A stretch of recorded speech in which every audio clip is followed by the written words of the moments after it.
do. I want to thank everybody, for coming, and really, please invite a friend. That's our best form of advertising. If you've enjoyed the program, and I assume you're here because you do. So please invite a friend to come. I think we do have a wonderful roster of shiurim coming up, and really, Torah Motion providing Torah for, around the world, a global Beit Midrash, and it's a pleasure to see you all.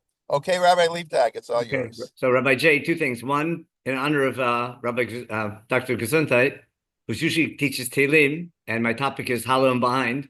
So our topic will be Tehillim. So you've kept your schedule in both ways, number one. Number two, you made a big mistake by making me last, because you know what's going to happen. I know, yes, you're going to go more than 45 minutes. Maybe that's why I made you last, because I was afraid you would do that in the middle, and I wouldn't want to cut you off. So this way, you have a little bit of leeway. That's correct. Yes, we know each other very well. Yeah, and Ben, someone just put in the chat that you're really Torah in motion today because you're in the car. Yes, I am mamish in motion, as you can tell by our seatbelt, but we're making good time, and I want to thank Ilana for doing all the driving during our learning this morning. So thanks you. Oh, we thought you had one of those automatic cars. No, we not yet, although we're getting there, but I don't know that I would go in one totally yet. Okay. Okay, all so right, let's get moving, as they say. Yeah. Okay, so they gave me cleanup today. And what I noticed, almost everybody, I've been trying to listen to most of the classes, everyone had a topic, and everyone talked about the entire Haggadah, pretty much. Did their talk, but did a wider picture, which is fine. That's what should happen. So they gave me the end of the Haggadah, and it wasn't very defined. So I wanted to pick my topic based on what I was listening to. So let me share. I'm going to share a source sheet in a minute. I sent the link, and I'll send the link one more time again, just for those who don't have. Let me share the link. Send to everyone. There's a couple more source sheets that I'll put the link up later on. This is the main one. The first thing is I have this one-page Haggadah, which I think you've seen before. If not, it's on the website we did a whole series on Magid way back. But basically, this is a one-page Haggadah. You might have seen me use this before. And it's basically has all Magid in 17 sections on one page. Basically, we're doing the last column.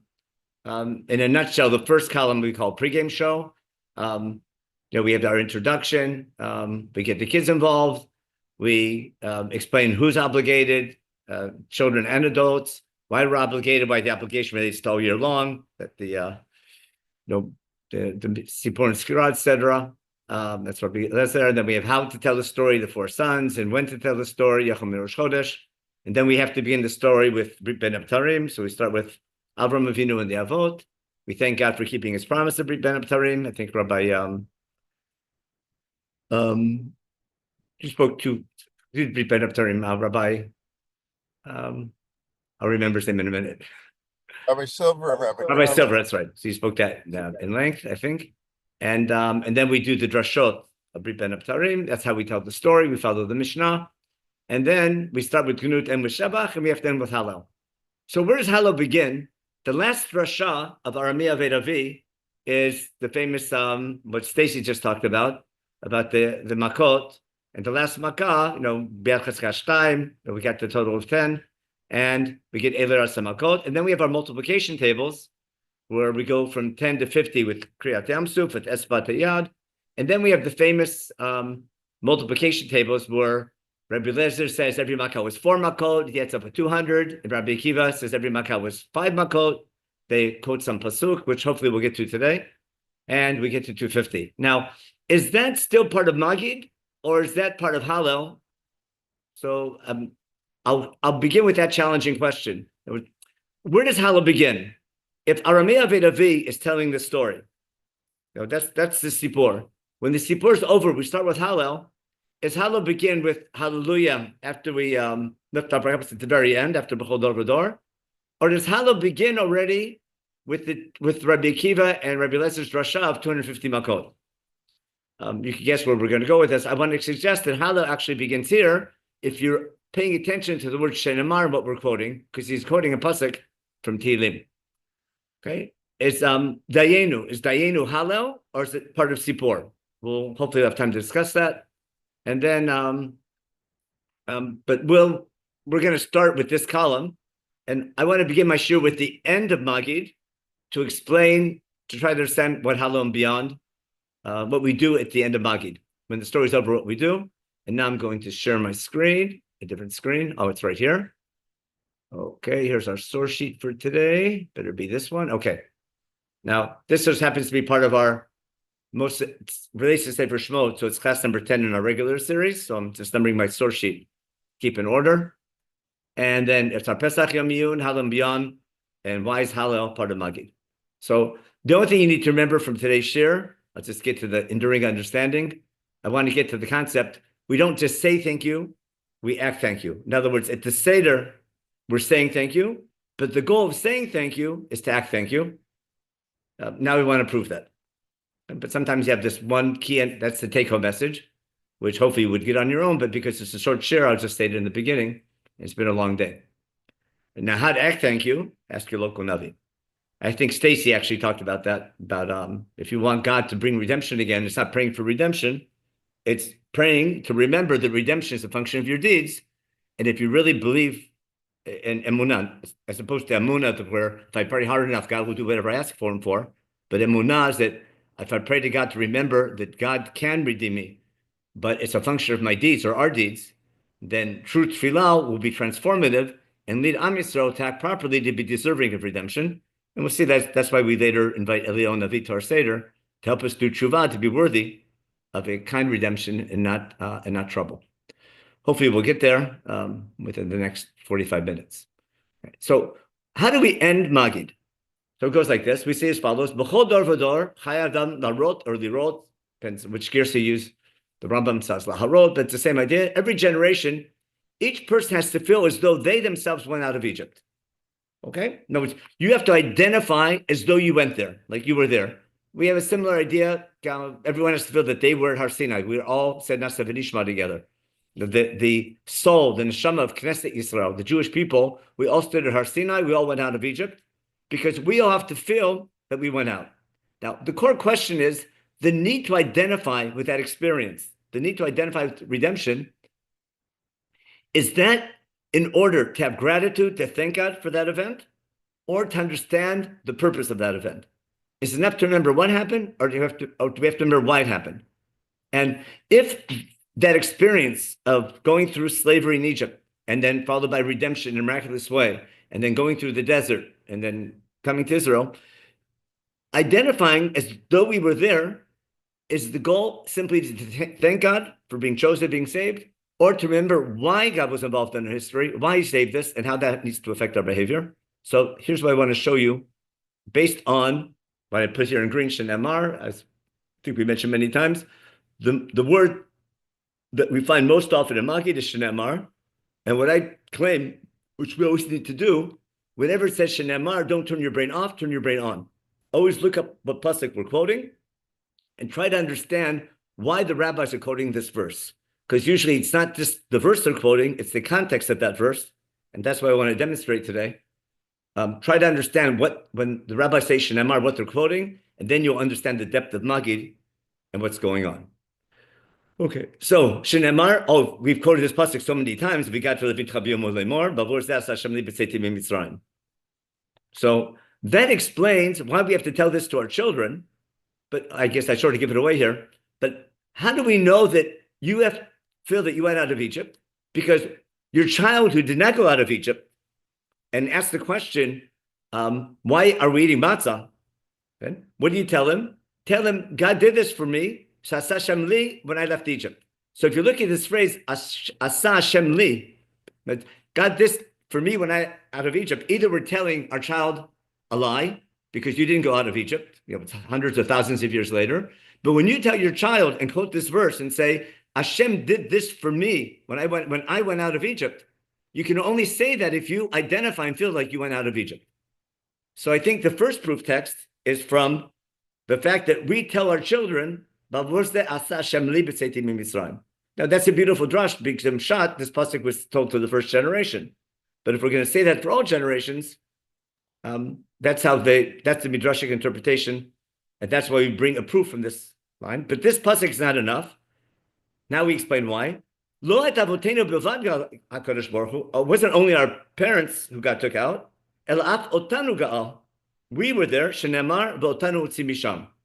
For some reason, this verse, v'otanu utzi misham, is a stronger proof than the first one. Because the first one, you can say that was said to the first generation. Who is this pasuk said to?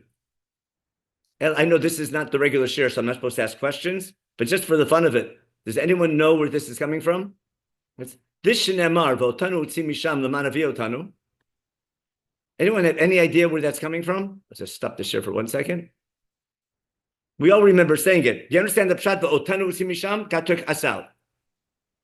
So, but the first part of the share, I'm going to show you where that pasuk is from.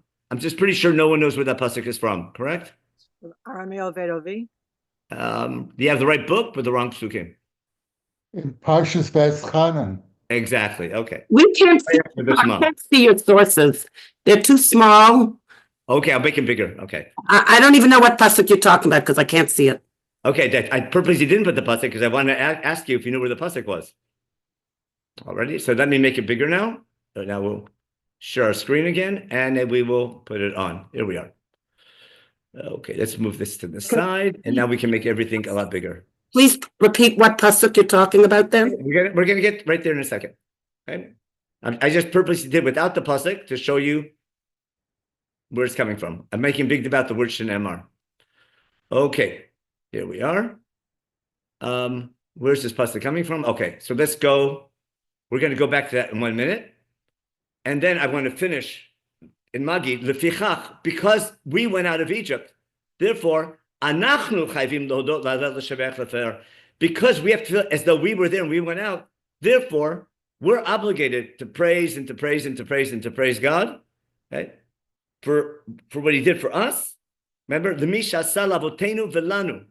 Do you understand this idea that we have to say Hallel because we came out of Egypt, not because our ancestors came out of Egypt? Once you have this obligation to identify with the event and feel as though you were there, it's obligation to say Hallel for the same reason it was their obligation to say Hallel. That's Vavatenu Velanu. For all the Nisim. What He do? He took us Me'abdut Lecherut, Mi'agon L'Simcha. Notice that's the closing up Palach Ma'anya. Remember? Hashta Abdei L'Shana Ba B'nei Chorin.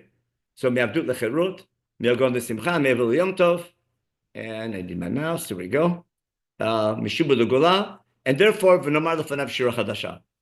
Now, why are we obligated? Because in honor of, this is Beni Gesundheit's Tilim spot. In Tilim 107, which is the Mizmor we say in Yom HaTzmaot, and people say Erev Shabbat, it says, Hodu L'Hashem Kitov. We have to thank God, or recognize God, and acknowledge God's involvement, because it's the right thing to do, because His chesed, His kindness is forever.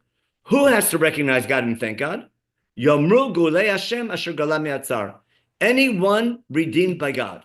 If God redeemed you from any trouble, and also Me'atzot Kibsam, also if let's say you're living in a time period of Kibbutz Galiot, and God brings you back from exile from the four corners of the earth, there's an obligation to thank God and say Hallel.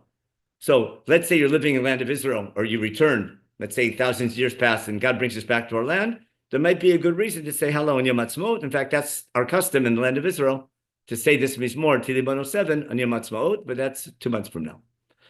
Now back to our pasuk, because God did Gula not only for our ancestors but for us, because we have to feel as though they were there. Therefore, lefichach we are chayiv to say Hallel.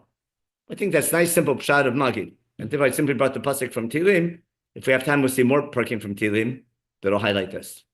Now, how do we know we were there? Now we want to go in detail the pasuk which was hiding from you. I want to get the context in Sefer Dvarim. So Sefer Dvarim, there's a big speech that begins in chapter 5. I'm sure you're all familiar. It goes from chapter 5 to 26, where the end of the speech, chapter 26, the last mitzvah is Mikra Bikurim, which just by chance, that's how we end the Haggadah. I think Rabbi Grummet talked about the centrality of Sefer Dvarim in Magid. He's right on the mark on that, that's for sure. What the underlying reason is, there's lots of good reasons, and he gave a very nice presentation of that idea. So I want to continue with that idea. The introduction of Sefer Dvarim to Moshe's speech is V'zot HaTorah asher sam Moshe livnei Yisrael. What's coming up in the speech is the instruction book, the Torah, that Moshe taught Bnei Israel, which includes Edot Chukim Mishpatim, which God told Moshe, which God gave to Moshe, and Moshe spoke them to Bnei Israel first when they left Egypt. And because this is Mishneh Torah, Moshe has to teach us over and over again in the Midbar and the Rabbah Mosuf on the 11-day journey to Kadesh Barnea. And then now in the 40th year, he gives the speech one last time of all the laws that came with the 10 Commandments that he received on the first 40 days in Har Sinai. The speech begins, Moshe calls all of Israel together and tells them, Shema Yisrael, to the Chukim Mishpatim, which I'm teaching you today, and Ulamadatem Otam, learn them and keep them. The 10 Commandments, ensuing laws, and we have Shema Yisrael. Then Vishinantam Levanecha V'dibarta Bam. That's in chapter beginning. And then in the end of chapter 6, right after the Shema, we have the following psukim, which are key to the Seder. Okay, so now we're going to read this slowly. This was a source that I was hiding from you. Chapter 6, verse 20 to 25. Ki Shalcha, Moshe is anticipating in a speech, before he gets into the details of the laws, Moshe Rabbeinu is anticipating normal children. Okay? Ki Shalcha bincha machar lemor. If you go and tell your child, keep all these laws, if you send your child to a Jewish school that teaches, commitment to keep Torah and mitzvot, or let's say you were a parent who tries to teach your children to keep Torah and mitzvot, and you don't outsource that to the school, and you try to tell your child you have to keep these laws, what's a normal child going to ask? Ma haidot v'chukim v'mishpatim asher tziva Hashem Elokeinu etchem. Okay? Now, what are these laws? No normal kid asks what laws. He's asking, why do we have to even? What for? For what reason? These Edot Chuk Mishpatim, which was the beginning of the speech that Moshe is teaching, we're talking about the entire Torah, all the laws of Sefer Dvarim, the laws of becoming a nation representing God. Okay, what are they for? What are they about? Should a normal child ask, what are these laws? What do you tell him? Notice that's how we begin Magid. We answer the Manishtana, the question, what's special about Leila Seder? We're stealing Moshe Rabbeinu's answer that he tells us to give our children, not when they're asking about the purpose of the Seder, but when they're asking about the reason why we have to keep the entire Torah. That's like a fundamental question at the beginning of Sefer Dvarim. The Haggadah beautifully truncates this answer and uses the first line of the answer to answer the Manishtana in a beautiful manner, and soon I'll try to give a reason why. But simply being aware that Moshe Rabbeinu wrote the words Tavarim Hayinu, that's central to understanding what's going on in Magid. Now, in the four sons, as one of the, I forget who presented that, someone presented the four sons, I think Lori Novik did that. Here it's clear that in Chumash, Ma doesn't mean what. Ma means what for what purpose. In the Midrash of the Arba Banim, we turn this question into Ma meaning what are the laws, and we turn that child into what I call a nerd, what Chazal calls a chacham, a wise child. What's he want? He wants to know what are the laws. So we're taking this verse out of context and turning it into a question about the Seder, and we have the chacham son, the wise son, who simply wants to know all the halachot. He loves keeping halachot. And he wants to know what are the laws, and when you tell your child, Hilchot Pesach, open up Masechet Pesachim, learn the laws to the laws of Hafikomen. But this normal child wants to know why do we have to keep the laws, and we begin with gratitude. What do we tell our child? Tell your child we were slaves to Pharaoh in Egypt. God took us out of Egypt with a Yad Chazakah.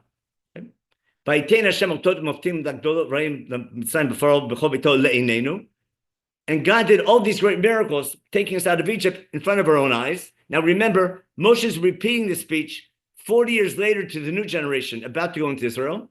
And he's telling the new generation to tell their children that they witnessed the Exodus.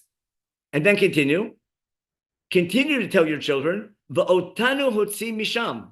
That's what we just quoted at the end of Magid. He took us out of Egypt in order to bring us to the land that God promised our ancestors. And then he commanded us to keep the mitzvot in the land.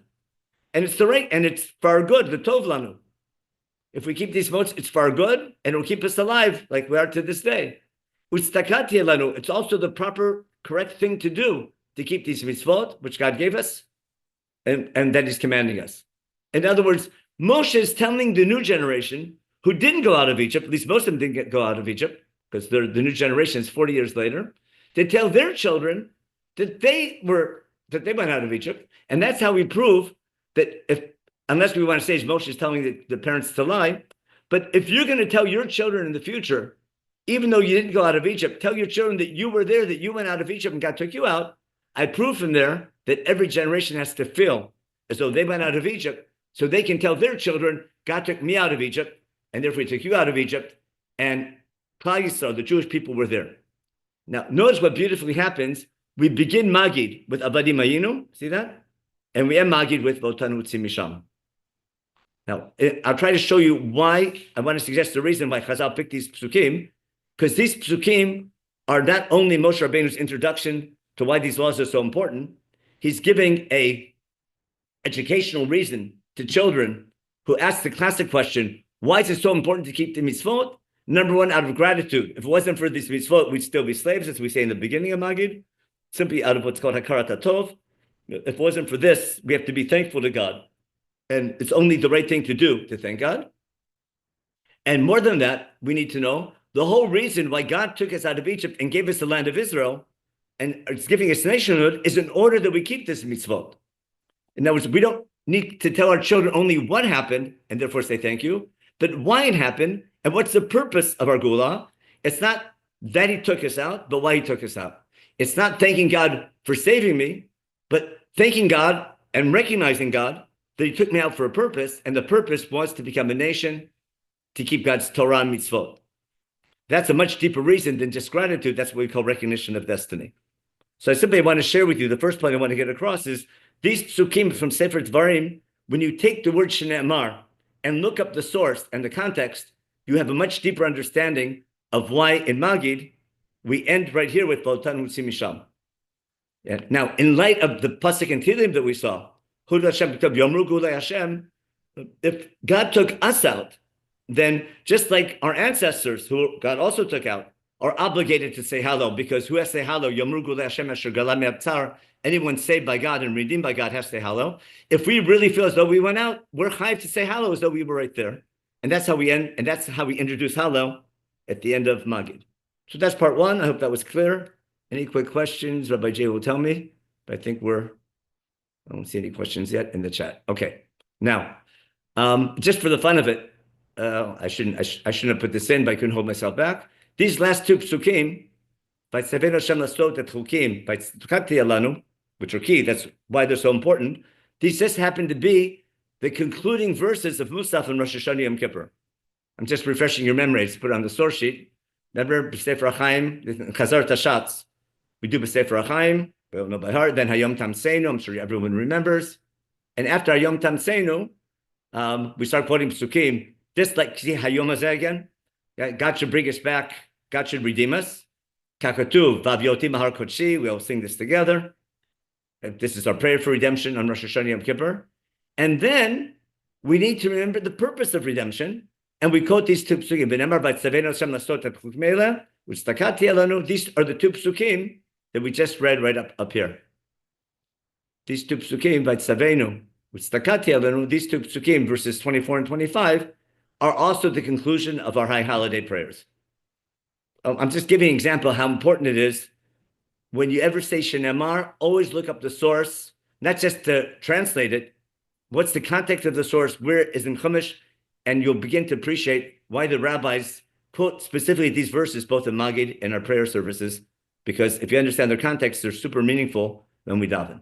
It's interesting, isn't it, that V'otanu Hotzi Misham, as you've pointed out, is not true.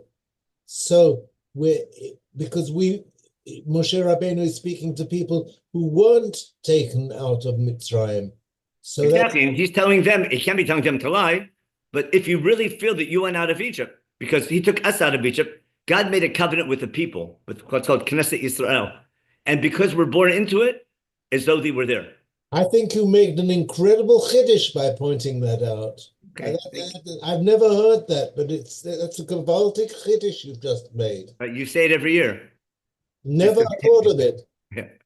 Okay, thank you. Moshe also says, Chayim kulchem hayom. When he finishes the Torah, it says, Chayim kulchem. Who is kulchem? We are included. Yeah, in general, that's different from we're talking to a nation who stood at Har Sinai, and God made a covenant again with the nation. V'eschal l'goy gadol is a big thing in Chumash. Okay, now, what I want to show you something even deeper, because what Moshe Rabbeinu was saying in these psukim is going to solve a machloka between Rashi and Ramban on the pasuk that is a source of our obligation to tell the story of Yitzhak Mitzrayim. Ask anybody, where in Chumash is our obligation of saying Magid? Everyone says Vigat Levincha. But if you look carefully, let's look at the psukim of Vigat Levincha. That's in Shemot chapter 13, verse 8. Remember, it's in your tefillin. If you want to open up the box one time, you'll take a look. It says as follows. Again, now, source number 4, paragraph 4, Roman numeral 4. How the Romans get here, I'm not sure. But Devarim chapter 6, which we just read, is going to be an explanation of Shemot 13:18. I'll explain why. Remember as follows. In Shemot, we get out of Egypt. It's chapter 13. We've left Egypt already. It's been 430 years. And we had matzah for breakfast and lunch and dinner. And Moshe tells the people as follows after we left Egypt. Zechor et hayom hazeh asher yitzatem mimitzrayim mibeit avadim, ki b'chozek yad hotzia etchem mizeh v'lo yichal chametz. Remember this day that you left Egypt. Remember, the Rambam holds the chiyuv of Magid starts right here with Zechor. So the very need to tell the story is because of this pasuk. Why on the 14th is because we got to the Leibtag. Look in the Rambam Hilchot Chametz U'Matzah. You'll see that's exactly how he begins. He says, remember this day you left Egypt. We'll see in a minute once a year, because God took you out of Egypt with a strong hand. And do that, remember, by not eating chametz. And now we'll explain what he meant. Hayom atem yotzim b'chodesh ha'aviv. You're leaving now in the spring. Therefore, when God brings you to the land of Israel, do this avodah in this month. And therefore, last year, our Seder, maybe this year, do the same thing. Because this is the obligation for Magid, you might think that the obligation to tell the story begins on Rosh Chodesh Nisan, and that's why Rabbi J picked today to have this Yom Iyun. Because we're fulfilling a Havamina in the Gemara, right? Remember Yachom Rosh Chodesh? Because of these two verses, someone might interpret these verses and think, Hayom etem yotzim b'chodesh Aviv. Chodesh might mean Rosh Chodesh itself. Remember, b'chodesh Hashlishi? So Chodesh Haviv is Rosh Chodesh Nisan. So because of this verse, someone might think for a minute that our obligation to remember the event and tell the story and do Magid might be on Rosh Chodesh Nisan. Right? But then we answer, Tamalomar, Bayomahu. We got to leave on Bayomahu. We'll see why it has to be when we're eating matzah more. Now, how do we do this? Eat matzah for 7 days. Right? And matzah must be eaten for those 7 days. And you can't have Seor and Chametz b'chol gvulchem. We all know. Now, the generation who left Egypt and they eat matzah and don't have Chametz right away because that's all they ate leaving Egypt. Anyone who went through the experience, who was rushed out of Egypt and took all the dough and baked dough as matzah for the whole week they left Egypt, when they see that matzah, they remember the Exodus. But future generations who didn't go through that experience, or don't identify it with that experience, when they start eating matzah in the spring, because that's our family custom, the parents have to tell their children why we're eating matzah, right? So if you got to the Leibtag, tell your child on that day, on what day? The day that you start eating matzah for 7 days. And that's why we tell the story when we start eating matzah, which is on the 15th at night. Tell your children, now, there's a great machloket how to translate this pasuk. If I translate it carefully, ba'avor means for the sake of. So tell your children on the day you start eating matzah, for the sake of this matzah, God did for me all these miracles when I left Egypt. Now, you would think it means explain to your child why you're eating matzah to thank God for taking me out of Egypt. But when you read the pasuk carefully and look at the word ba'avor, it's the exact opposite. What's it mean? Tell your children on that day, for the sake of this matzah, God did for me miracles coming out of Egypt. Meaning, don't tell your child why you're eating matzah. Explain to your child why God took you out of Egypt. I'll try to explain this because it's a machloket among the Parshanim. We'll see the argument among the commentators. Okay, how to understand ba'avor zeh? Are we explaining to our children why God took me out or why I'm eating matzah? So the classic understanding is tell my child I'm eating matzah to remember that God took me out of Egypt. That's gratitude. Rashi and Ebenezer are going to say, no, don't tell your child I'm eating matzah, remember God took me out of Egypt. Tell your child the whole reason why God took me out of Egypt was to eat matzah. I'll quote Rashi right here. Ba'avor zeh, tell your child, ba'avor shakei mitzvotav. The whole reason God took me out of Egypt was in order that I keep his commandments, like eating Pesach matzah tomorrow. That's purpose. That's not thanking God out of gratitude. That's thanking God and understanding why he took you out of Egypt. And that's, again, not saying thank you, but acting thank you. Not only saying thank you that will lead to acting thank you. When you understand the whole reason God was involved in your history was in order that you become his nation and sanctifying by keeping the Torah properly, that should motivate you to keep the Torah properly and keep his mitzvot. Now, Ibn Ezra is going to quote Ibn Janach, Rabbi Marinas, who Ramban quotes, and says this pasuk really means the opposite. Like, ba'avor zeh means for the sake of this, but it really means zeh ba'avor. It really means this matzah is because God took me out of Egypt. He says the pasuk should really be the opposite, zeh ba'avor, assembly. That makes a lot more sense. That's how most of us understand it. And then I'll make this a bit bigger because I made that too small. Okay, and he tries to bring some more proofs, and Ibn Ezra just attacks him. Ibn Ezra says, not one explanation of this is correct. How can we switch around the words of the Torah? The real pshat of the pasuk is the exact opposite. We're not eating matzah to remember that God took us out of Egypt. He says that understanding is fundamentally wrong. What? Ma pirush bavor zeh? Ba'avor zot avodah. In order that I do this service of God, which is what? Which is achilat matzah and not having chametz, the previous two psukim. Shu tchilat ha-mitzvot, that's the beginning of all the mitzvot. Notice mitzvot, the matzot is a very similar word. Okay? Shitziv alenu Hashem, asalun Hashem. The reason why God did all these miracles for us, all these signs and miracles when he took us out of Egypt, was in order to keep mitzvot. B'hatam, the reason, lo tziyanu mitzrayim rak lovdo. The whole underlying purpose of God's involvement in our history was only in order that we serve him by keeping his mitzvot. That's not saying thank you, that's acting thank you. And he brings a beautiful proof from the verse that we say every day to remember the Exodus. Remember, Schirah, in addition, every day, in addition to Sipur once a year. Remember, the Sipur once a year is to enhance and make sure that our daily mention is meaningful. We say, Ani Hashem Elohechem asher hotzeiti etchem me'eretz Mitzrayim. That's how we end the Kriyat Shema, the third parsha every day. I'm the Hashem who took you out of Egypt for a purpose, to be your God and to be my people. Remember, that's Brit Milah. That's the first statement of the Ten Commandments. He says he has a perfect proof from the way we remember the Exodus with that verse. Don't remember what happened, but why it happened. And if you want to say thank you, the goal of saying thank you, if you have to feel like you went through the experience, you say thank you in order to remember to have to act thank you. And that should motivate you to keep the mitzvot. And that's why it's such an important thing for parents teaching children. Okay? And therefore, in the Mishnah on Psachim, which they've quoted many times tonight, the ask the questions, when you start changing things and you adapt the Seder to the educational level of the child, you start with the Gunut, B'Shabbat, which is probably the Hallel. We do the Drasha Bar Meiravi, and then we put Rabbi Gamliel, etc. And then we're going to skip Brit Ben Abtarim because you've seen that already. We're thanking God for fulfilling his Brit and the purpose of the Brit, of why he chose us. Now, in light of this, I want to go back and want to suggest the following. Let me stop this share and go back to my, not share, just switch my Haggadah. So I go back to my one-page Haggadah. After we get the Makot, after Stacy said basically, we have the last column. And for some reason, we have this drasha. Rabbi Lezer Omer, how do we know that every Makkah was 5 Makot or 4 Makot? Shenemar, we mumble some pasuk, Yishalach bam charona po. Rabbi Akiva, how do we know every Makkah was 5 Makot? I'll make it real big so you see it. Maybe you can make it big. There we go. You like that? Now I hope you can see it. Actually, I truncated it.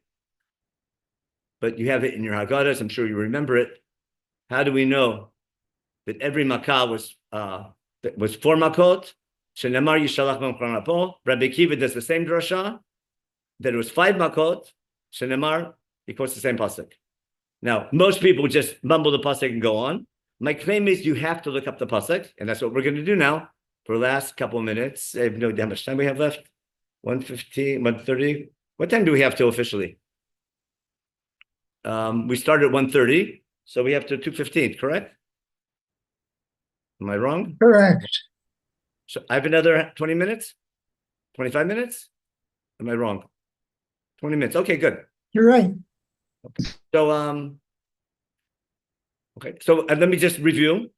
I'm trying to show you now, whenever it says Shenemar, to look up the source, and you'll appreciate the Haggadah much better if you look up the source and its context before you tend to appreciate why Chazal quote what they do in our version of Magid.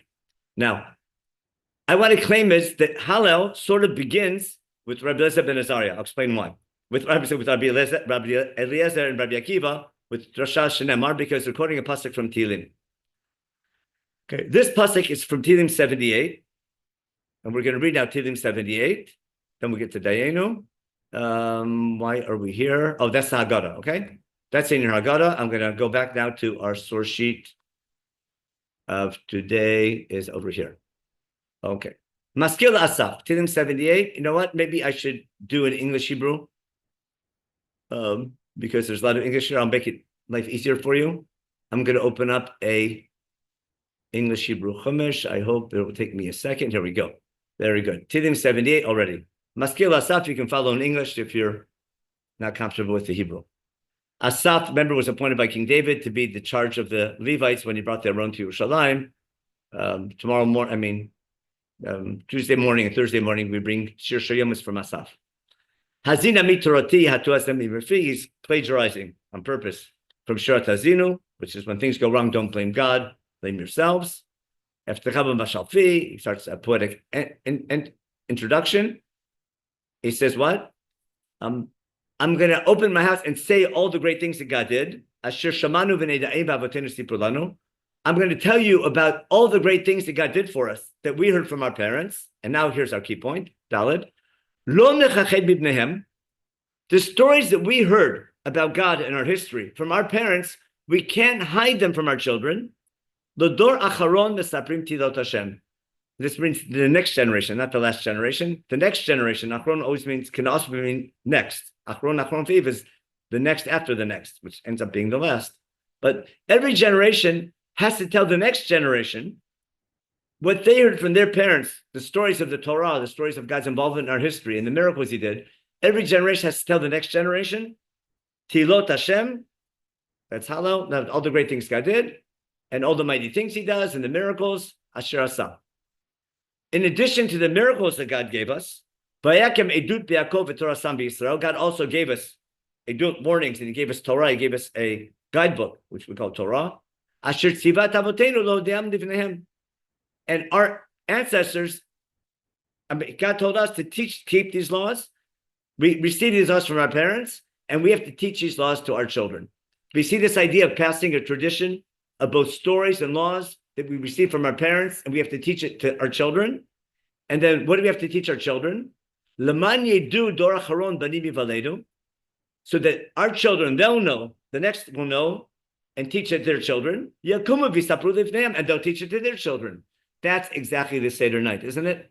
Telling the story of the Exodus with meaning. Telling the story of Israel, not just to say thank you, but to act thank you. That's the essence of the Seder night. And Baruch Hashem, Am Yisrael is accomplishing that beautifully for thousands of years. This idea of a family meal, joining together, telling a story, relating it to keeping mitzvot and commandments, that's going to be the key to keeping Judaism going. Now, what should be the result? Remember, not just saying thank you, but acting thank you.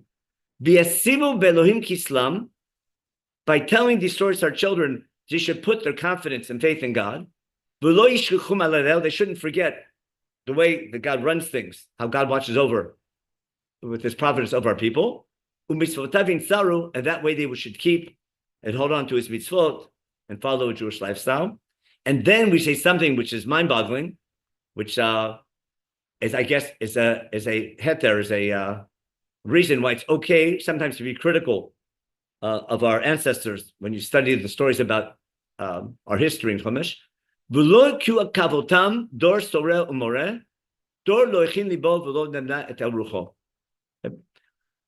from Sefer Bamidbar, also from Sefer Shemot, about all the terrible things our ancestors did, the ones that came out of Egypt.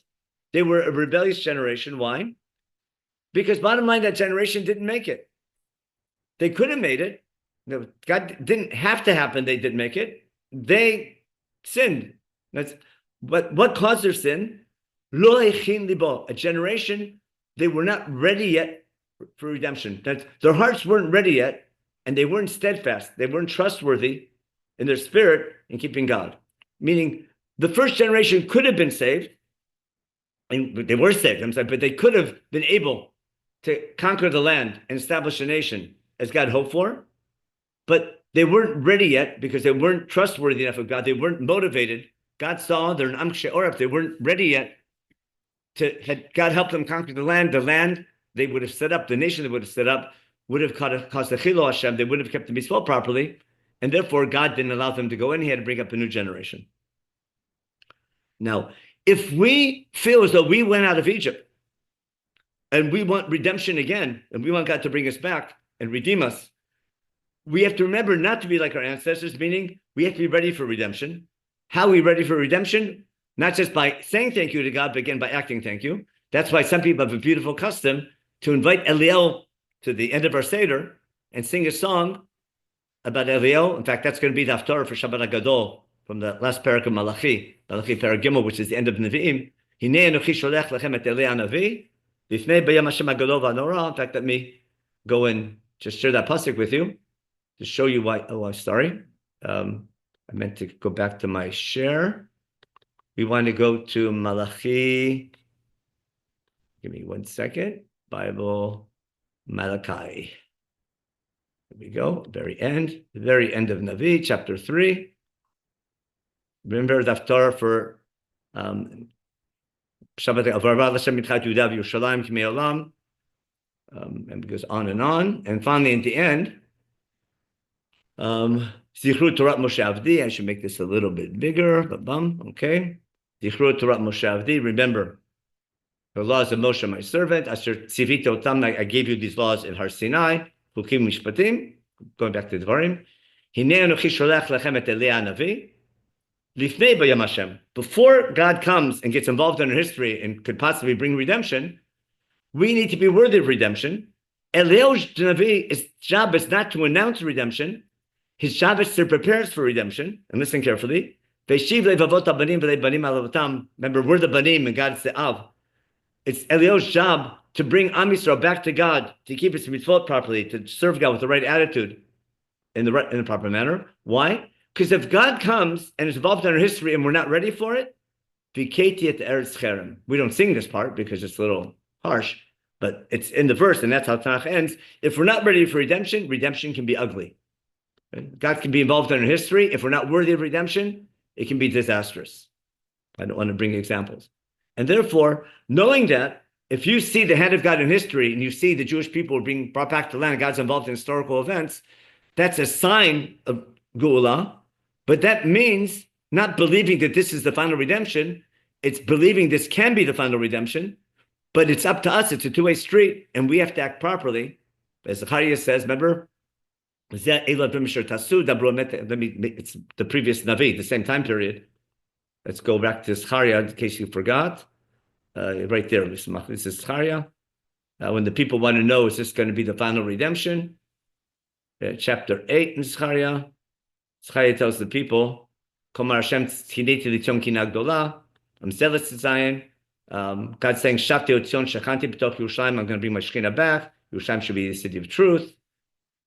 And remember, there'll be little children and old people sitting in the cities of Jerusalem, etc. God's saying, I'm bringing my people back from the east and the west, okay?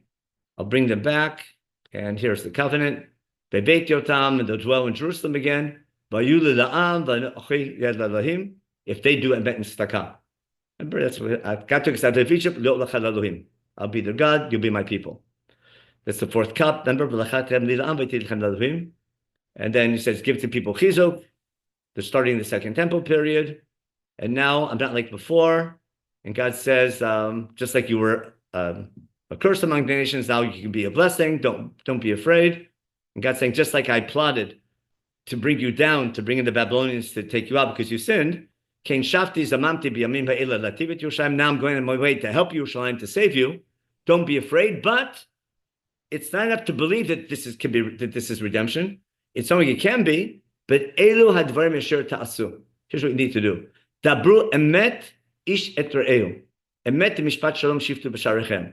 So those who believe in Rishit Tzimichat Geulatenu and hold this to Geulah, and you want to bring Geulah, to lie, to help to bring Geulah across, to lie and to cheat and to tell half-truths, that would be counterproductive.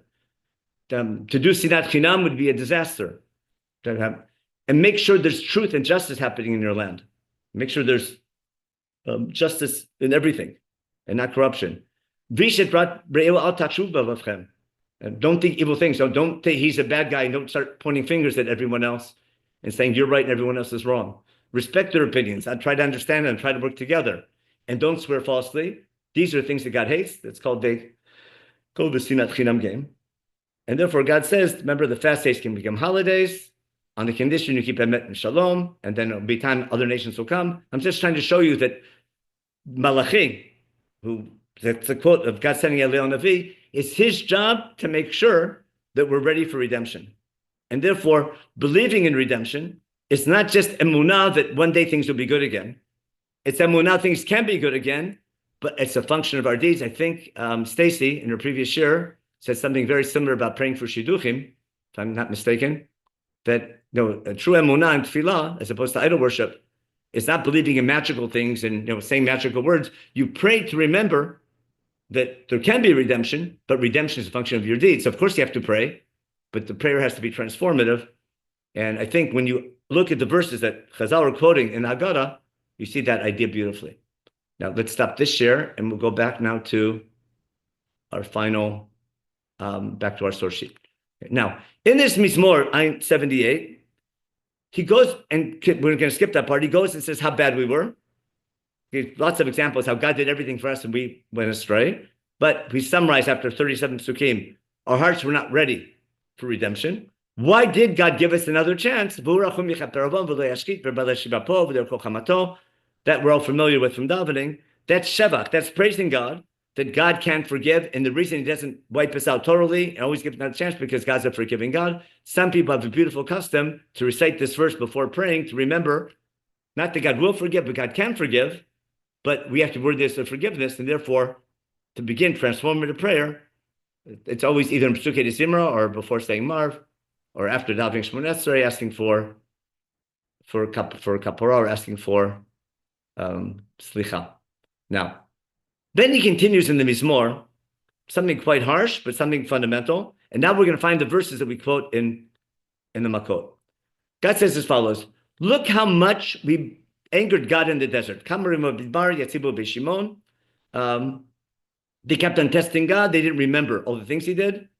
The generation in the desert that God took out of Egypt didn't remember God's hand, all the things that he saved them from trouble, how he put all these miracles and all these punishments to the Egyptians. And then we go to the Makot. I'm just doing this in Hebrew and I can go to English later on. We go plague by plague pretty much. We have Dam. He brought Dam, he brought Arov, he brought Sfardeh, he brought Arbeh, Barad.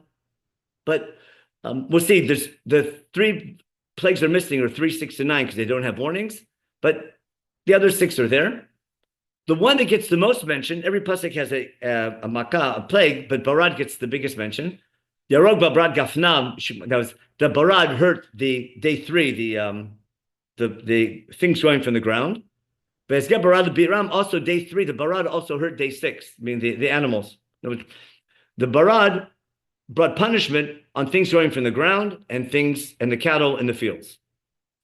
Now, the last line of Barad is a very long one that describes how harsh the Barad was. Yishalach bam charon apo evra v'zam v'tzaram yishlach ma'acheraim. That's the verse we quote in the Haggadah. In case you forgot, I'll just show you once again in our one-page Magid. Remember? My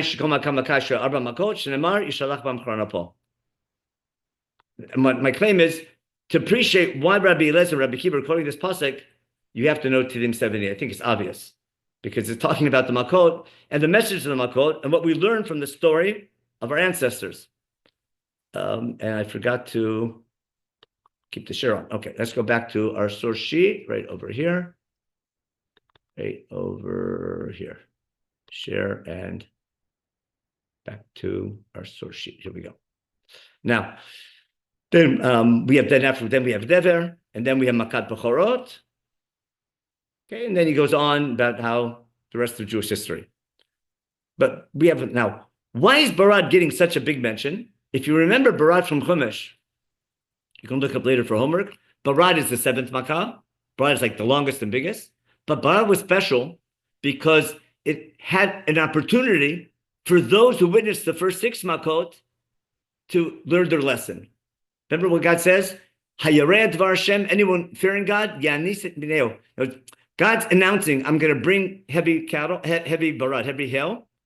Anyone who believes now that God's going to do this, take your cattle and bring him indoors. And therefore, someone who internalized the message of God's hand in Makot can save himself. It's the first example that people can show they're internalizing the message of the Makot. Ad kedei kach, to what point? That after Barad, Pharaoh himself for the first time said, Hashem tzadik v'ani v'ami harashaim. God's right and we're wrong. Barad was war. Of course, then Pharaoh hardens his heart, or God helps Pharaoh harden his heart. He doesn't send them out. But Barad was a critical makkah because even Pharaoh's learning a message. What are we saying at our Seder? We just told the story of the Makot. We want to thank God for them, but we want to remember, we're quoting a verse where even the Egyptians, even Pharaoh, internalized the message of the Makot and had a transformative effect upon him. What did we just do at our Seder? We just told the story. We just said the Esther Makot. We did Dams for the whole thing. Yeah? Are we just saying that to remember our history, nostalgic history? Oh, wow, that was so neat. We're people, kol hakavod to us. We're God's gift to the world. Or are we remembering God saved us? He has a goal in our history, and he can save us again. But if we don't fulfill our goal, if we don't act thank you, it can be ugly again. And therefore, it has to have an effect upon us. And if I'm ending the story, quoting a verse from Tehillim 78, that's Musar. That's what Musar, you know what Musar is. That's rebuke. It's telling the people, it's not enough to tell the story. It's not enough to thank God for the Makot. You have to learn from that message, and you have to be ready for redemption and act accordingly. And you have to be like David HaMelech, who learns from his lessons and builds up Jerusalem in the right way, and brings the nation back to doing Mishpat and Tzedakah, as we'll see in a minute, in the last prakim that we're going to quote. So that's what I want to share with you in Hallel, or Hallel and beyond. I think Hallel begins with the drasha on the Makot going from 10 to 50 to 200 and 250 by the verse we quote. Again, if you don't quote the verse, you would never know what's going on. You wouldn't appreciate it. When you look up the source, I think it's one of the most important messages of the Seder. I think that's why the rabbis included it in the Seder. And I'm not sure why they assumed that people might know the source, but maybe one day it'll happen that people actually learn Tehillim. If you go to Benny's Shurim every week, it would be obvious to you. Okay. Now, the last thing we do, that's the, my time's up, so I'm going to finish up. If Rabbi Jay think we're still traveling, but if anyone needs to leave, I know it's been a long day, so you can turn off already, but anyone who wants to stay, or if it's raining by you, and nothing else to do, I'll show you something else, which I want to support this with. Let's go back and share my screen and show you our little Magid. Here we go. What's next to Magid after all these Makot? We have, by the way, if you want to see Barad at your Seder, simply try to explain this to people at your Seder. This whole long explanation, and you'll get pelted with stones because everyone's hungry. But do it before the Seder, after the Seder. Now, so this was the drasha. Afterwards, we have the famous Dayenu. Remember? Everyone knows Dayenu by heart. Remember, now, is Dayenu part of the story, or is it Hallel? What I want to claim is, I think it's quite obvious, that Dayenu is qualifying our Hallel. We're about to praise God for taking us out of Egypt and redeeming us. But we say as follows, if God only took us out of Egypt, right, and didn't bring miracles, just kicked us out of Egypt, I would say thank you. If God only brought us to, only split the sea and didn't give us the man, we'd say thank you. If God only gave us Shabbat and didn't give us Har Sinai, I'd say thank you. If God only gave us the money, for sure we'd say thank you, and that would be enough. Now, if God only, what I'm getting at is that for every stage of redemption, there's a need to say thank you. That's even a partial redemption, even one act of redemption. There'll be 15 different steps of redemption. Each one is enough to say thank you.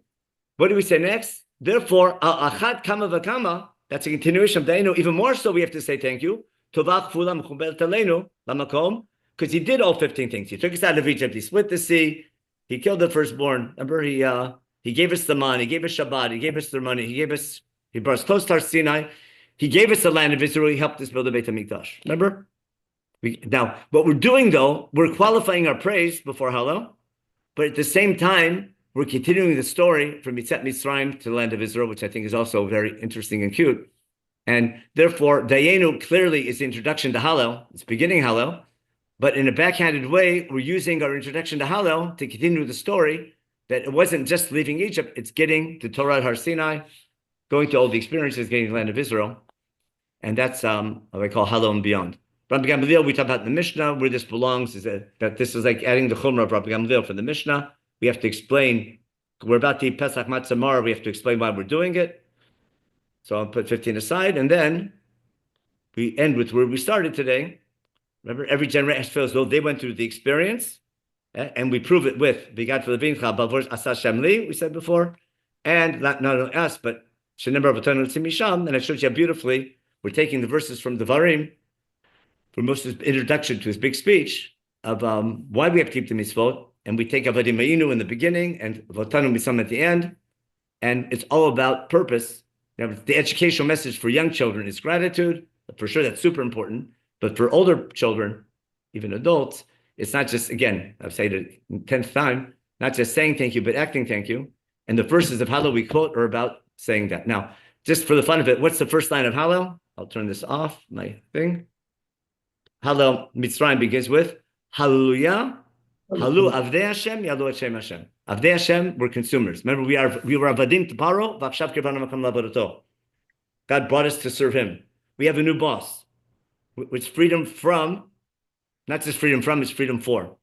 Freedom to the land of Israel, but freedom for becoming a nation to keep the Torah, to serve God as a nation in His land.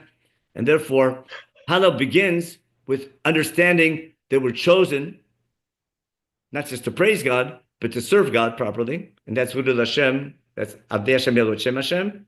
And one last line, I just want to add like extra penalty time. One more parak in Tehillim. We did this year before, we can review it. Just Tehillim 105 puts icing on the cake. Tehillim 105 and 106. Again, 107 is the main one that Gulei Hashem have to say Hallel, but Tehillim 105, which is an ancient Haggadah, we did this year a long time ago. Hodul Hashem Kiru B'Shmo, like it's our duty to praise God, tell the nations how great He is. Shirul L'Zamrlo, we know this from davening. But who's obligated? Zer Avram Avdo B'nei Kol B'chirav. Remember the nation that God chose to serve Him, Avdo, Yaakov's, the children of Yaakov. And then God remembers His covenant forever, and we go through Brit Ben Abtarim. And this is the story of the Exodus, how God kept His covenant with our forefathers, Brit Milah and Brit Ben Abtarim, and how God took care of our ancestors, Abraham, Yitzchak, and Yaakov. He took care of Yosef. He brought us down to Egypt. Remember, we multiplied there. The Pharaoh began to hate us. God sent Moshe and Aaron, Moshe Avdo, Aaron Bachshar Bachabo. He did all the miracles again, and we have all the makot, or most of the makot, Choshech, Dam, Sfardei, Arov, Kinim, etc. Your voice messaging service. Press 3. And Need help? 1 second. I'll get someone do the cue real fast. Okay, so we have all those makot, and then we have Barad, then we have Arbeh, and Makah Bechorot, and Kesef Zahav. Basically, we're telling the story of the Exodus in the context of God fulfilling Brit Ben Abtarim, but at the same time that God remembered His covenant, our job is to thank Him for it. Therefore, the first section, we have to thank God for His redemption. Because we have to thank God publicly, recognize, sing His praises for helping us. And if God can redeem us again, but if He sees that we'll thank Him for it, turn to Him and thank Him for it and sanctify Him, if we do that, that gives God a reason to do it because He remembers His covenant, remember? And that's why He took us out of Egypt. But here, the Brit is forever. Zachar L'Olam Brito. But still, we're talking about Brit Ben Abtarim, whether it's a one-time covenant or an eternal one. We're obviously claim, even though it should have been a one-time getting out of Egypt card, but it's the eternal covenant where God always watches our history. Should we be in trouble again? And then at the end, and this is what I want to end with, after we thank God and for taking us out, we recognize He gave us land of other nations. He gave us the land of the Canaanites, and we were inherited or conquered a land of other nations. For what reason? Only for this reason. They had sinned, therefore they were thrown out. but we're receiving it. Ba'avor yishmru chukav v'torotav yinsaru. God redeemed us from Egypt, took us out of slavery, brought us to Sinai to give us laws, gave us the land of Israel. For what reason? Ba'avor yishmru chukav v'torotav, in order to keep his laws. If you look carefully, what in essence is this? This is exactly what Rashi and Ebenezer were saying. Remember? Explain to your children the reason why I took you out of Egypt was in order to keep his mitzvot. And it's right here, isn't it? Right? Why did God take us out? Why did God do all these miracles? Why did he take it out of Egypt? He remembered his covenant. And why did he give us the land of Israel? And why did he redeem us? In order that we keep his mitzvot. And that's a transformative understanding of, again, not just saying thank you, but acting thank you. And that's what Hallel in depth is about. And then finally in Kufav, again, we're obligated to praise God, Kilam Chesdo. But who's worthy of praising God? Mi Malel Gvorat Hashem.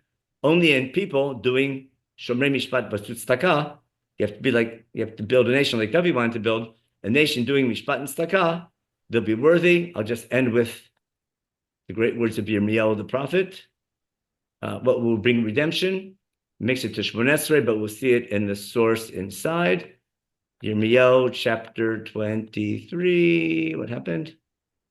Yirmiyahu chapter 23. Where are we? Stop share. Move the pictures over. Application over. Oh, here we go. Okay, let's just open up if you have it. Not Yirmiyahu chapter 23. No, that's not good. Bible. Yirmiyahu. Remember, after talking about the future or the imminent punishment by Bavel, we talked about a better future one time. What will bring Geulah? Chapter 26, verse 5. No, that's 26. I need chapter 23. My mistake. Chapter 23. He says follows. Hine yamin ba'im. The time will come, Num Hashem, v'kimoti leDavid tzemach tzadik. Remember, it's tzemach David.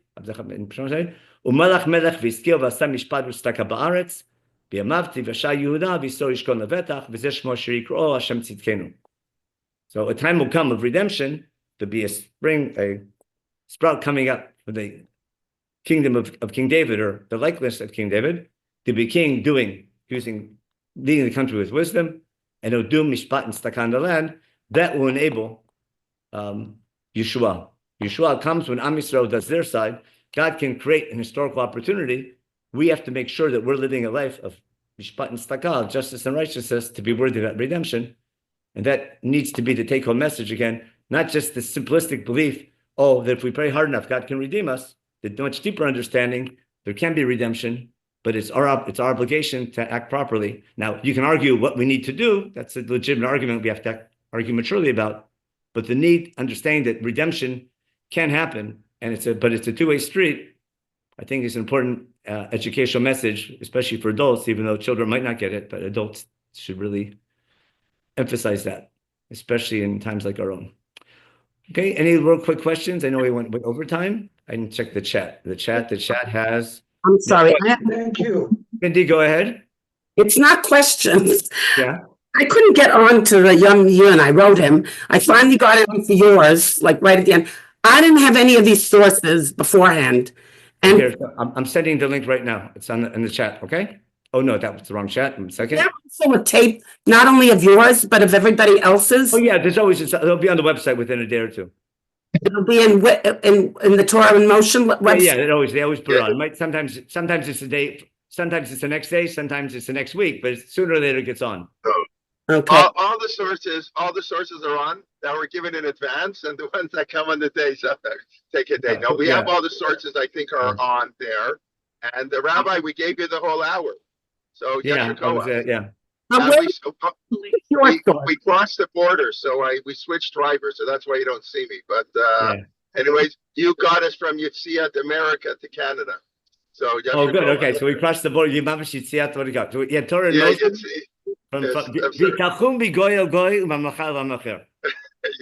Thank you, and thank you everybody. Really, thank you everybody, and we look forward to seeing you tomorrow at 11 a.m.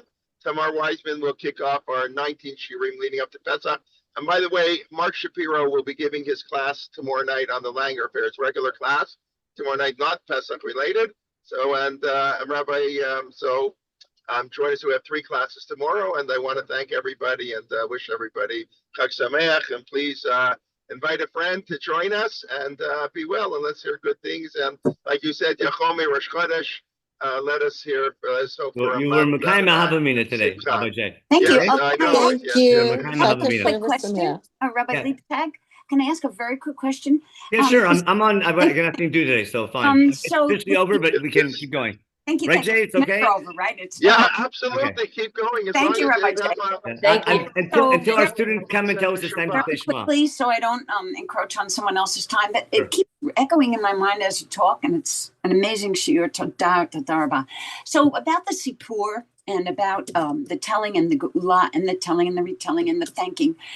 So here we are, really, right after Purim, and wasn't that exactly, the message that Mordechai and Esther, pushed and pushed and pushed? It was the telling and the thank you, and it's not, obviously they have to, in Persia they had to say it's not just the Mishteh, guys, you have to also Matanot Levionim, bring someone who's halach ma'anya into our seder.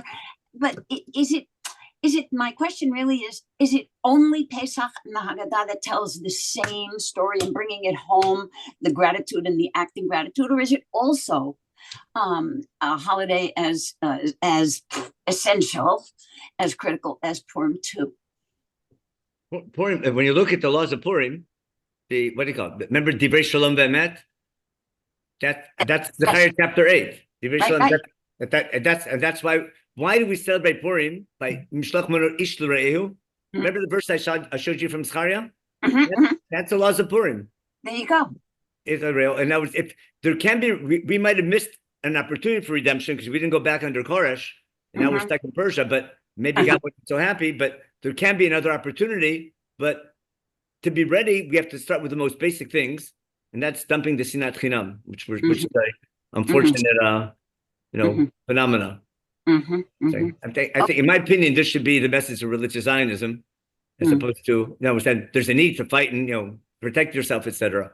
But Purim is the run up to the Seder. One could say. Yeah, I mean, every holiday has this underlying theme. It's every return of Chumash, as Rabbi Glemet pointed out beautifully about the idea of being kind. With the message of remember the Exodus is transformative. It's not just, again, we said the same idea that Chumash, especially Sefer Dvarim, but also in Parshat Mishpatim and also in Kedoshim to you. Remember, the memory of your suffering is to make you a better person. Sensitive to others. It occurred to me, listening to you, that Ba'avur Zeh means because of produce. For the sake of, not because of. For the sake of. For the sake of the produce. And contrasts with the apikosic opinion, in my opinion, that the word should be read as ba'avar, as history, the history of the Exodus. Oh yeah, they're just when their goal, the koifrim, what you call them, their assumption is if something's written, it's got to be something else. They assume that everything written. The first assumption is if the text doesn't read exactly as they think, it must be some scribal error or some human, mistake kind of thing. And then they come up with and they want to get a paper and get an MA and come up with something no one said before. It's a disaster. This is a machloket between Ish Halacha and Ish Historia. But Bavur, it's so, and I proved it to you from Tilim Kufay, right? Yes. Yeah. Unless Tim Kufay was interpreting, but you see that, and you see the same thing in Moshe Rabbeinu's speech. I hope that was clear. The understanding Bavur Zeh that Rashi and Ibn Ezra promote is exactly what Moshe is saying in the chapter 6 in Devarim, exactly what Tilim Kufay is saying in its conclusion. I think it's compelling. And those are pretty, Moshe Rabbeinu and Tilim are pretty legitimate commentators on the Bible. Right. They're right up there. They're super Rishonim. I'd like to join you as one of Otanu, being a person who believes in your interpretation of Otanu. By the way, I double checked that with Rav Yobanu, and he agreed with me on that. Tanu means because Moshe is talking to the new generation, and he couldn't be telling them to lie, but it sounds like it. It's a very powerful chiddush on your part. Yeah. Very- Again, feeling like you went out of Egypt obligates you to say Hallel and obligates you to internalize, and therefore don't do, and therefore be sensitized as though you went out of Egypt. It's not history, it's the present. It's internal. It's the same thing we say at Har Sinai. Everyone was there. Like you're living it all the time. If you know Inside Out, the movie, it's what's it called? It's core memory that's running all the time. We like to call it post-traumatic growth. Okay, thank you again.